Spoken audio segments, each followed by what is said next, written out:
புத்தக பித்தனுக்கு வருக. நான் முகமது ஃபிர்தோஸ். ரொம்ப நாளுக்கு அப்புறமா ஒரு புத்தகத்தை பற்றி பேசலான்னு வந்திருக்கேன். அந்த புத்தகம் பேர் same as ever by Morgan Housel. இந்த ஆத்தரை எனக்கு ரொம்ப பிடிக்கும். இந்த ஆத்தரோட சைக்காலஜி பண்ணி புத்தகத்தை பற்றி நான் பேசணும்னு இருந்தேன், ஆனால் அதை பற்றி நான் பேசுகிற வாய்ப்பு கிடைக்கவே இல்லை.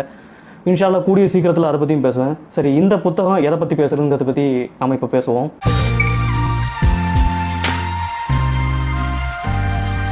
சேமஸ் எவர் தலைப்பை வச்சு நம்ம கண்டுபிடிச்சிடலாம், என்னடா ஏதோ ஒரு சேமுங்கிற மாதிரி வார்த்தை இருக்குது அப்படின்ட்டு. அதுக்கு முன்னாடி அமேசான் ஓனரோட பேர் உங்களுக்கு தெரியும், ஜெஃப் பெசோஸ். அவர்கிட்ட அடிக்கடி கேட்கப்படுற கேள்வி என்னென்னு பார்த்தீங்கன்னா, இந்த உலகத்தில் அடுத்த 10 வருஷத்தில் மாறப்போகுது எது தான் அப்படின்னு. ஆனால் அவர் நம்மக்கிட்ட என்ன கேள்வி கேட்குறாருன்னா, இன்னும் அடுத்த 10 வருஷத்தில் மாறாமல் இருக்க போகிறது எது அப்படின்னு. ஏன்னா நம்ம எதெல்லாம் மாறாமல் இருக்குமோ அதெல்லாம் நம்ம தெரிஞ்சுக்கிட்டா தானே அதுக்கேற்ற மாதிரி நம்ம வாழ்க்கையை நகர்த்தி போக முடியும். எதெல்லாம் மாறிட்டு இருக்குன்னு ஒரு நிலையில்லாத தன்மை இருக்கும்போது அதில் நம்ம கவனம் செலுத்துறதுனால என்ன நடக்க போகுது. இப்போது ஜெஃப் பெசோஸை எடுத்துக்கிட்டாலுமே அவங்களோட வாடிக்கையாளர்கள் கம்மியான விலையில் சீக்கிரமாக வாங்குறத என்றைக்குமே நிறுத்த போகிறதே கிடையாது. அது காலங்காலமாக நடந்துக்கிட்டு தான் இருக்க போகுது. அதனால் அதில் தான் அவர் கவனம் செலுத்துகிறாரு. இதே மாதிரி மாறாமல் இருக்கிற வேண்டிய விஷயங்கள் இருக்கும் தெரியுமா, அதில் நாம் எந்த மாதிரியான விஷயங்களில் கவனம் செலுத்தணுங்கிறத பற்றி தான் இந்த புத்தகம் பேசுது. எப்பா ரொம்ப லென்த்தாக பேசிட்டேன். சரி, இதில் உள்ள டாபிக் கிட்டத்தட்ட 23 இருக்குது. அதில் ஒரு கொஞ்சம் டாப்பிக்கை நான் வீடியோவை போட்டுறேன், இல்லைனா அதுவே போர் அடிச்சிடும். அடுத்த வீடியோவில் அதுக்கு அடுத்த மாதிரியான டாபிக்ஸை நான் பேசுகிறேன். Chapter 1, hanging by a thread. வரலாறை படிக்கிறதுல ரொம்ப சுவாரஸ்யமான விஷயம் என்னென்னு பார்த்தீங்கன்னா, அந்த கதை எப்படி முடியுங்கிறது நமக்கு தெரியும். ஆனால் அந்த கதை எப்படி ஆரம்பித்ததுன்னு கேட்டோன்னா யாருக்குமே தெரியாது. அது ஏன் அவ்வளோ தூரம் யாருக்கும் தெரிய மாட்டிருக்குன்னா, அது சாதாரண கணக்கில்லாத சந்திப்புகள் இல்லைனா ஒரு சின்ன குழப்பத்தினால ஏற்பட்ட விளைவாக இருக்கும். இதுவே ஒரு நிகழ்வை வச்சு கணிக்கிறதுக்கு பதிலாக அந்த மக்களோட நடவடிக்கையை வச்சு நம்ம கணிச்சோன்னா எளிதாக கண்டுபிடிச்சிடலாம். இப்போ மக்களோட நடவடிக்கை எடுத்துக்கிட்டோன்னா, ஆசை, பேராசை, சந்தர்ப்பம், பயம், ஏமாற்றுதல், நிலையில்லாத தன்மை, அப்புறம் இனப்பற்று, சமூகத்தோட ஒன்று சேர்ந்து போகிறது, இது எல்லாமே மக்களோட நடவடிக்கையாக இருக்கும். இவங்களோட இந்த பழக்க வழக்கத்தை மட்டும் நம்ம தொடர்ச்சியாக கணிச்சாலே போதும், நம்ம அடுத்து மாறாமல் இருக்கிறது எதுங்கிறத கண்டுபிடிச்சிடலாம். Chapter 2, risk is what you don't see. நீங்கள் கற்பனை செஞ்ச எல்லா ஆபத்துகளுக்கும் தயாரான பிறகு நீங்கள் கற்பனையே செய்யாத ஒரு ஆபத்துன்னு ஒன்று இருக்கும் தெரியுமா, மிச்சம் இருக்கும் தெரியுமா, அதுதான் உண்மையான ஆபத்து. உதாரணம் சொல்லணும்னா COVID-19 இல்லைனா பொருளாதார மந்தநிலை. இதில் உள்ள பெரிய பிரச்சனை என்னென்னு பார்த்தீங்கன்னா, இதை யாருமே கணிக்கலை. இப்படி ஒரு ஆபத்து வரும்னு யாருக்குமே தெரியாது. அதனால் இங்கே ஆபத்தை கணிக்கிறதுக்கு பதிலாக அந்த ஆபத்துக்கு தயாராகிறதுக்கு தான் நம்ம அதிகமாக செலவிடணும். இப்போ உதாரணத்துக்கு ஒரு பொருளாதார மந்தநிலை வருதுன்னா நம்ம பணத்தை சேமிச்சுக்கிட்டு இருப்போம், ஆனால் அளவுக்கு அதிகமாக சேமிக்கணும்னு சொல்கிறாங்க.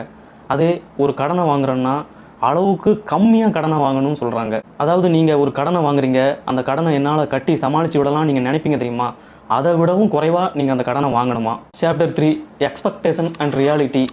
இதில் பார்த்தீங்கன்னா 275 வருடங்களுக்கு முன்னாடி மோண்டஸ்கியூன்னு ஒரு தத்துவவியலாளர் இருந்தார். அவர் ஒரு வார்த்தையை எழுதி வச்சுட்டு போனார். அது என்னன்னு பார்த்தீங்கன்னா, நீங்கள் மகிழ்ச்சியாக இருக்கணும்னு நினச்சிங்கன்னா அதை எளிதாக அடைஞ்சிடலாம். ஆனால் மற்றவங்களை விட நம்ம அதிகமாக மகிழ்ச்சியாக இருக்கணும்னு நினச்சோன்னா அது சிரமம்தான். ஏன்னா மற்றவங்க எவ்வளோ தூரம் மகிழ்ச்சியாக இருக்காங்க நாம் நினைக்கிறோமோ அந்த அளவுக்கு அவங்க மகிழ்ச்சியாக இல்லை. இதை இன்னும் நம்ம தெளிவாக சொல்லணுன்னா, மக்கள் பேராசையால் உந்தப்படுறதை விட பொறாமையால் தான் அதிகமாக உந்தப்படுறாங்களாம். அதாவது நம்மளை சுற்றி இருக்கிறவங்கள வச்சு தான் நம்மளோட மகிழ்ச்சியே அளவிடப்படுது. நமக்கு எதெல்லாம் அனாவசியமாக படுதோ மற்றவங்க அதை வாங்கிட்டாங்கன்னா அந்த அனாவசியம் கூட நமக்கு அத்தியாவசியமாக மாறிடுறது. உளவியலாளர் ஜோனத்தன் ஹைட் என்ன சொல்கிறாருன்னா, சமூக வலைதளத்தில் நாம் ஒருத்தரோட ஒருத்தர் பேசுகிறத விட ஒருத்தரோட ஒருத்தர் படத்தை தான் நம்ம போட்டு காட்டிகிட்ருக்கோம், நான் எப்படி இருக்கேன் பாரு அப்படிங்கிற மாதிரி.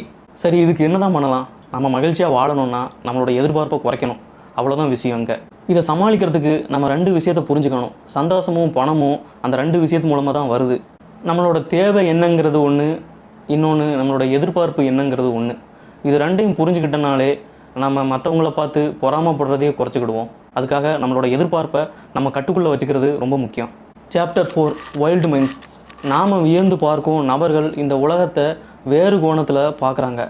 அப்படிப்பட்ட நபர்களோட வேறு சில கோணங்கள் நமக்கு பிடிக்கிறது கிடையாது. இந்த உலகத்தில் டெக் ஃப்ரீக் இருப்பாங்க, அசாத்திய திறமை கொண்டவங்க இருப்பாங்க, இந்த உலகத்தில் நிறைய விஷயத்தை மாற்றினவங்க இருப்பாங்க, அவங்கக்கிட்ட சில மோசமான குணங்களும் இருக்கும். ஆனால் அந்த மோசமான குணத்துக்காண்டி அந்த மக்களையே நம்ம வெறுக்கிறது கூடாதுங்கிறது தான் இந்த சாப்டர் சொல்லுது. உதாரணத்துக்கு யூடியூப்பில் அடிக்கடி ஒரு மிகப்பெரிய இசையமைப்பாளரை பற்றி தரக்குறைவாக பேசுவாங்க. அவர் பொறாமை பிடிச்சவர், திமிர் பிடிச்சவர், அந்த மாதிரி. இப்படி தரக்குறைவாக பேசுகிறவங்க கூட அவரோட இசையை வெறுக்க மாட்டாங்க. நம்ம அவரோட எல்லா அங்கத்தையும் எல்லா குணங்களையும் ஏற்று தான் ஆகணும். Chapter 5, wild numbers. நம்ம என்றைக்குமே ஒரு புள்ளி விவரங்களை நம்புறதே கிடையாது. யாராவது ஒரு மிகப்பெரிய ஆளுமை இல்லைனா எக்ஸ்பர்ட்டு என்ன சொல்கிறாங்களோ அதை தான் நம்புவோம். இந்த 10 வருஷத்தில் இப்படி நடக்க போகுது, 5 வருஷத்தில் இப்படி மாறப்போகுது, எஜுகேஷன் சிஸ்டத்தில் இந்த மாதிரி மாற்றங்கள் வரப்போகுதுன்னு யாராவது எங்கேயாவது உட்காந்து சொல்லிக்கிட்டே இருந்தோன்னா அதை நம்ம நம்பிக்கிட்டே இருக்கோம். காரணம் என்னென்னு பார்த்திங்கன்னா, அவங்க சொல்கிறது தான் உண்மை அப்படிங்கிற மாதிரியான வேத வாக்கு அப்படிங்கிற மாதிரியான சில விஷயங்களை நாமளே உள்வாங்கிக்கிறோம். பிலிப் டெட்லாக்ங்கிற ஒரு ஆய்வு நடத்தினார். அது என்னன்னு பார்த்திங்கன்னா, பல வகையான நிபுணர்கள் கணிக்கிறது சரிதானாங்கிற மாதிரி. ஆனால் அவரோட ஆய்வறிக்கை என்ன சொல்லிச்சுன்னா, அதெல்லாம் சரி கிடையாது அப்படின்னு. ஆனால் மக்கள் நம்புறதுக்கு காரணம் எல்லாமே அந்த மாதிரியான நிபுணர்கள் கட்டுப்பாட்டில் இருக்கிறதா அவங்க கண்மூடித்தனமாக நம்புகிறாங்களாம். ஆனால் நீங்கள் ஆழமாக பார்த்தீங்கன்னா, சராசரியாக ஒவ்வொரு 10 வருஷமும் உலகம் ஏதாவது ஒரு வகையில் திசை மாறும், ஏதாவது ஒரு குழப்பம் ஏற்பட்டுக்கிட்டே இருக்கும். அதுதான் உண்மை. அப்படி பார்க்கும்போது இது எல்லாமே புள்ளி விவரத்தின் அடிப்படையில் தான் நடக்குது. Chapter 6 stories. சிறந்த யோசனை, பக்காவான யோசனை, நல்ல யோசனை இதெல்லாம் மக்களை கவராது. மக்களுக்கு யார் சொல்கிற கதை ரொம்ப நல்லாயிருக்கோ அதுதான் கவரும், அதுக்கு தான் பரிசும் கிடைக்கும். இந்த உலகத்தில் கோடிக்கணக்கான தகவல்கள் கொட்டி கிடக்குது. இதில் எது சரி எது தவறுங்கிறத பார்க்குறதுக்கு மக்களுக்கு நேரமே கிடையாது. அவங்க பரபரப்போடு ஓடிக்கிட்டே இருக்காங்க. அவங்க உணர்ச்சி மிகுந்தவங்க. இந்த இடத்துல நம்ம புள்ளி விவரத்தெல்லாம் வச்சோன்னா அவங்க ஏற்றுக்கிட மாட்டாங்க. அந்த உணர்ச்சிக்கு ஏற்ற மாதிரி கதைகளை சொன்னால் தான் அவங்க ஏற்றுக்கிடுவாங்க. உதாரணம் சொல்லணுமா, 1000 உயிரை பழிவாங்கின டைட்டானிக் கப்பலை பற்றி எல்லாத்துக்குமே தெரியும். ஆனால் 4000 உயிரை பழிவாங்கின சீன கப்பலான SS கியான்கா பற்றி யாருக்குமே தெரியாது. சரி, அதை விடுங்க. 4345 பேரை கொன்ன MV டோனா பாஸுங்கிற ஒரு கப்பல் 1987 மூழ்கிச்ச, அது யாருக்காவது தெரியுமா? தெரியாது. இதே மாதிரி எக்கச்சக்கமான கப்பல் விபத்துகள் இருக்குது. ஆனால் டைட்டானிக் மட்டும் நம்மளோட நினைவில் இருக்கிறதுக்கு காரணம் என்ன? அது சொல்லப்பட்ட கதை விதம் தான். அந்த கதையை வச்சு எடுக்கப்பட்ட படமும் அவ்வளோ நல்லா இருந்ததுனால தான். இதிலிருந்து நீங்கள் என்ன சொல்ல போகிறீங்க, என்ன செய்ய போகிறீங்கிறது முக்கியமே கிடையாது. அதை எப்படி சொல்ல போகிறீங்க, எப்படி செய்ய போகிறீங்கிறது தான் ரொம்ப முக்கியம். Does not compute. அளவிடப்பட முடியாதவை. இந்த உலகத்தில் நடக்கிற பல நிகழ்வுகளோ பல நிகழ்ச்சிகளோ பல நேரங்களில் லாஜிக் படி நடக்காது. எல்லாமே நம்ம கணக்குப்படி தான் இந்த உலகத்தில் இயங்கணும்னு நினச்சா கடைசியாக நமக்கு பைத்தியம்தான் பிடிக்கும். ஒரு ஓட்டப்பந்தய வீரன் எடுத்துக்கிட்டோன்னா, அவன் பரிசோதனை கூட்டத்தில் ஓடுறதுக்கும் அதே ஒலிம்பிக்கில் ஓடுறதுக்கும் நிறைய வித்தியாசம் உண்டு. இங்கே ஓடுறத விட அங்கே அவனோட உள்ளுணர்வும் அவன் உடலும் வித்தியாசமாக இயங்கும். இதை இன்னொரு வகையில் சொல்லணும்னு நினச்சோன்னா, என்னையோ உங்களையோ யாராவது கொல்ல வராங்கன்னா அப்போ நம்ம லாஜிக் படிலாம் ஓட மாட்டோம். கண்ணா பின்னான்ட்டு எப்படியாவது தப்பிச்சாகணுமே, உயிர் பொழைச்சாகணுமேன்னு சொல்லிட்டு எவ்வளோ பெரிய மதில் சுவராக இருந்தால் கூட அந்த இடத்துல ஏறி குதித்து ஓடிடுவோம். இதே தான் நம்மளோட உறவு முறைகளில் எடுத்துக்கிட்டாலும் பல மனிதர்கள் இருப்பாங்க, பல வித்தியாசமான எண்ணங்கள் இருக்கும். நமக்கு சரின்னு படுறது அவங்களுக்கு தப்பாக படலாம், அவங்களுக்கு சரின்னு படுறது நமக்கு தப்பாக படலாம். இதையெல்லாம் சகிச்சுக்கிட்டு இருந்தால் மட்டும்தான் நம்மளோட ஒன்றி வாழ முடியும். சகிப்புத்தன்மைங்கிறது ரொம்ப முக்கியமான விஷயம். பல கருத்துக்கள் பல கோட்பாடுகள் ஒவ்வொருத்தருக்கும் ஒவ்வொரு விதமாக வேறுபடும். அதையெல்லாம் நம்ம ஏற்றுக்கிட்டு உள்வாங்கிக்கிட்டு இருந்தே ஆகணும். பல கொள்கைகள் பல கோட்பாடுகள் கொண்ட பல வித்தியாசமான மனிதர்கள் இயங்குறதுனால தான் இந்த உலகமும் நல்லா இருக்குது. அதனால் நம்மளோட முதல் படி இதை உணர்ந்து செயல்படுறது தான். Chapter 8 calm plants the seeds of crazy. மக்கள் ஒரு பிரச்சனையை உணராமல் இருக்கும்போது தான் அந்த பிரச்சனை அதிகரிக்கவே வாய்ப்பு இருக்குது. ஒரு ஆஸ்கர் விழாவில் கிறிஸ் ராக்கை வில் ஸ்மித் கன்னத்தில் ஓங்கி அரைஞ்சார். அதுக்கப்புறம் எவ்வளவோ கெட்ட பேர் வில் ஸ்மித்துக்கு வந்துச்சு. அந்த நேரத்தில் டென்சில் வாஷிங்டன் ஒரு ஆள் வில் ஸ்மித்துக்கு சொன்ன அறிவுரை என்னன்னு பார்த்திங்கன்னா, வெற்றியின் போது ரொம்ப கவனமாக இருக்கணும். அந்த நேரத்தில் தான் பிரச்சனைங்கிற பிசாசு உங்களை ஆட்டி வச்சுக்கிட்டே இருக்கும். இது நம்ம வாழ்க்கைக்கும் பொருந்தும். நம்ம ஏதாவது ஒரு இலக்கை நோக்கி பயணம் பண்ணிக்கிட்டே இருப்போம். ஒரு கட்டத்தில் அந்த இலக்கையும் அடைஞ்சிருவோம். ஆனால் அதுக்கப்புறமா நம்ம ரொம்ப மமதையில் இருப்போம். நம்ம தான் பெரிய வெற்றி அடைஞ்சிட்டோமே அப்படின்ட்டு. அதில் சில புத்தி தடுமாற்றத்தினால என்ன பிழைனாலும் என்ன தவறுனாலும் செய்ய வாய்ப்பு இருக்குது. அதனால் அந்த மாதிரி நேரத்தில் ரொம்ப கவனமாக இருக்கணும். நாம் எல்லாருமே ஒரு உச்சத்தை நோக்கி ஓடிக்கிட்டே தான் இருக்கோம். ஆனால் ஒரு கட்டத்தில் அந்த உச்சத்தை அடைஞ்சிருவோம். அந்த நேரத்தில் நமக்கு ரொம்ப பொறுமையும் போதுங்கிற மனநிலையும் ரொம்ப அவசியம். சாப்டர் 9 டூ மச் டூ சூன் டூ ஃபாஸ்ட். எந்த வளர்ச்சிக்குமே ஒரு வரம்பு உண்டு. ராபர்ட் வால்டோன்னு ஒரு மனுஷன் தான். அவர் தான் உலகத்திலேயே மிக உயரமான ஆள். முதல் கின்னஸ் ரெக்கார்டு அவருக்கு தான் கிடச்சிச்சு. ஆனால் அவர் ரொம்ப சின்ன வயசுலேயே இறந்தார். அவர் இறந்ததுக்கு பெரிய வியாதிலாம் ஒன்றும் கிடையாது. அவர் அவ்வளோ உயரமாக இருந்தனால அவரோட ரத்தத்தை பம்ப் பண்ணுற வேலையை செய்கிற இதயம் ரொம்ப கஷ்டப்பட்டுச்சு. அதனால் அவருக்கு காலுக்கு போக வேண்டிய உயர் ரத்த அழுத்தம் அதிகமாக இருந்துச்சு. ஒரு நேரத்தில் அது பெரிய தொற்று வியாதியே உண்டு பண்ணுச்சு. காலில் புண்ணு வந்து. இதையே நான் இங்கே சொல்கிறேன்னா, ஒரு மனுஷனோட உடலை 3 மடங்கு பெருசாக்கினா அவங்களோட செயல்திறனும் 3 மடங்கு பெருசாக இருக்கும்னு சினிமாவை பார்த்துருப்போம். ஆனால் நிஜத்தில் அப்படி கிடையவே கிடையாது. நம்ம பார்க்குற எல்லா விஷயத்துலையும் அதே தான். பொருளாதாரத்தில் ரொம்ப மேன்மை அடைஞ்சவங்கன்னு நம்ம பார்ப்போம். ஆனால் அவங்க அப்படி இருப்பாங்களான்னு பார்த்தோன்னா அவங்களோட பின்னாடி பெரிய கடன் கூட இருக்கலாம். நான் இங்கே என்ன சொல்ல வரேன்னா, நாம் ஒரு வளர்ச்சி அடையணும்னா அதுக்கு நம்மள்கிட்ட இருக்கிற பற்றாக்குறையும் இன்னொன்று பொறுமையும் ரொம்ப அவசியம். இந்த ரெண்டும் தான் நம்மளை வளர்ச்சியை நோக்கி உந்தி தள்ளும். அதனால் ரொம்ப மெதுவாகவே நம்ம வளர்ச்சி அடைகிறது ரொம்ப நல்லது. Chapter 10 when the magic happens. சந்தோஷமான தருணங்களை விட ரொம்ப ஆபத்தான தருணங்களில் தான் நம்மளோட புத்தி பயங்கரமாக வேலை செய்யும். மன அழுத்தம், வலி, அசௌகரியம், அதிர்ச்சி, வெறுப்பு இதெல்லாம் ரொம்ப மோசமான பக்கமாக இருந்தாலும் இவையெல்லாம் நிகழும்போது தான் மாற்றங்கிற ஒரு மேஜிக்கே நடக்குது. பல நேரங்களில் மன அழுத்தம் நம்ம செய்ய வேண்டிய வேலையை விரைவாகவும் ரொம்ப சீக்கிரமாகவும் தள்ளி போடாமல் வேண்டிய நேரத்தில் செய்ய வேண்டியதுங்கிறத வலியுறுத்திக்கிட்டே இருக்குது. இங்கே நான் சொல்ல வர்றது பயனுள்ள மன அழுத்தம், நம்மளை முடக்கி போடுற மன அழுத்தம் கிடையாது. ரெண்டுக்குமே நுட்பமான வேறுபாடு உண்டு. நீங்களே யோசிச்சு பாருங்களேன், பயம், வலி, போராட்டம் இதெல்லாம் நம்மளை உந்தி தள்ளுற அளவுக்கு நேர்மையான எண்ணம் என்னைக்காவது உந்தி தள்ளியிருக்குமான்னு நினச்சிங்கன்னா கண்டிப்பாக கிடையாது. அதனால் நான் கஷ்டங்களை ஏற்றுக்குங்கன்னு சொல்ல மாட்டேன். கஷ்டங்களை யாரும் மகிழ்ச்சியை ஏற்றுக்கிடவும் மாட்டாங்க, அப்படி ஏற்றுக்கிடவும் கூடாது. ஆனால் அதுதான் பிரச்சனையை தீர்க்கிறதுக்கு மிகவும் ஆற்றல் வாய்ந்த எரிபொருளுங்கிறத நம்ம அங்கீகரித்தே ஆகணும். உங்களில் நீங்கள் இன்றைக்கி நல்லா இருக்கீங்கன்னா அதுதான் முக்கியமான காரணமாக இருக்கும். நீங்கள் நாளைக்கு நல்லா இருக்க போகிறீங்கன்னா அதுதான் முக்கியமான காரணமாகவும் இருக்க போகுது. Chapter 11 over night tragedies and long time miracles. நல்ல விஷயம் நடக்கிறதுக்கு நீண்ட காலம் எடுக்கும், ஆனால் ஒரு கெட்ட விஷயத்துக்கு ஒரு நொடி போதும். உதாரணத்துக்கு வைரஸை கண்டுபிடிக்கிறதுலேருந்து தொடங்கி வைரஸு மக்களுக்கு நோயை உண்டாக்குறதுங்கிறத கண்டுபிடிக்கிறதுக்கு 200 ஆண்டுகள் ஆச்சு. ஆனால் அதே கெட்ட விஷயம் உடனே நடந்துச்சு. உதாரணத்துக்கு கொரோனாவை எடுத்துக்கலாம். நல்ல விஷயத்துக்கு நீண்ட காலம் எடுக்கிறதுனால தான் அது நல்ல விஷயங்கிறதே நம்ம கண்ணுக்கு தெரிய மாட்டிருக்கு. உதாரணத்துக்கு ஒரு தொழில்நுட்பத்தை எடுத்துக்கிட்டாலும் சரி, அதை நம்ம அங்கீகரிக்கிறதுக்கே 10 வருடங்களை எடுத்துக்கிறோமா. அந்த 10 வருடத்தில் எந்த அறிவியல் தொழில்நுட்பமும் கண்டுபிடிக்காத படி மாதிரியே நமக்கு தோணும். ஆனால் 10 வருடங்க அப்புறம் தான் தெரியும் இவ்வளோ தொழில் வளர்ச்சி அடைஞ்சிருக்கோமா நாம் அப்படிங்கிறது. அதே மாதிரி தான் நம்ம செய்திகளை பார்க்குறதும்.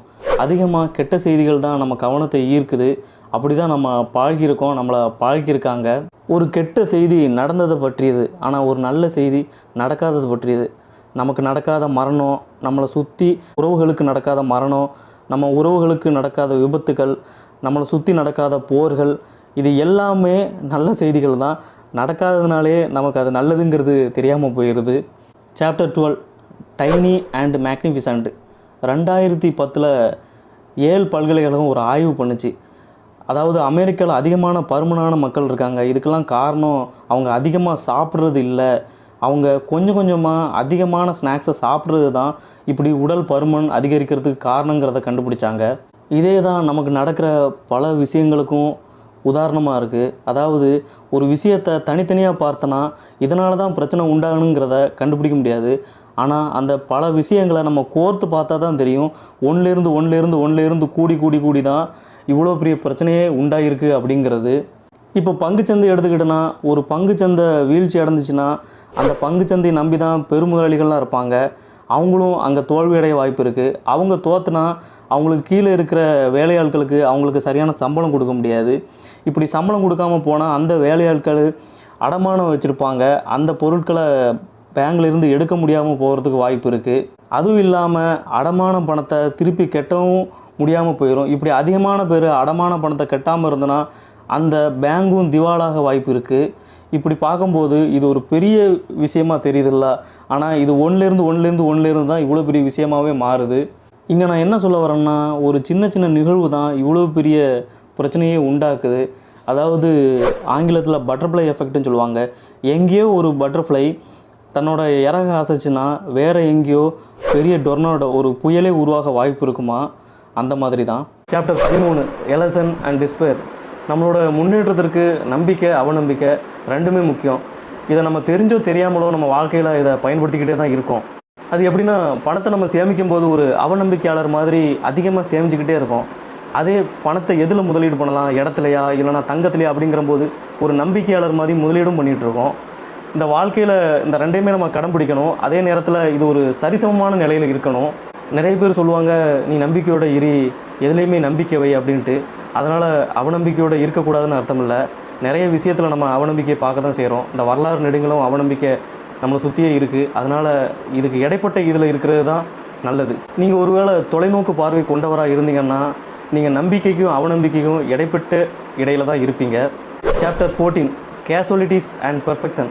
நம்ம எல்லாருமே என்ன நினைக்கிறோம்னா, நான் அவ்வளோ தூரம் கச்சிதமானவன் இல்லை, நான் அந்த லெவலுக்கு எதையுமே பர்ஃபெக்டாக பண்ணுறது கிடையாது அப்படின்னு. ஆனால் உண்மையிலே பார்த்தோன்னா நம்ம அவ்வளோ தூரம் கச்சிதமானவங்களாக இல்லாதது தான் ரொம்ப நல்லது. நீங்கள் பரிணாம வளர்ச்சியோட கண்ணோட்டத்தில் பார்த்தோன்னா இந்த உலகத்தில் பிறந்த அனைத்து உயிர்களில் கிட்டத்தட்ட ஒரு 99% உயிரினங்கள் அழிஞ்சுது.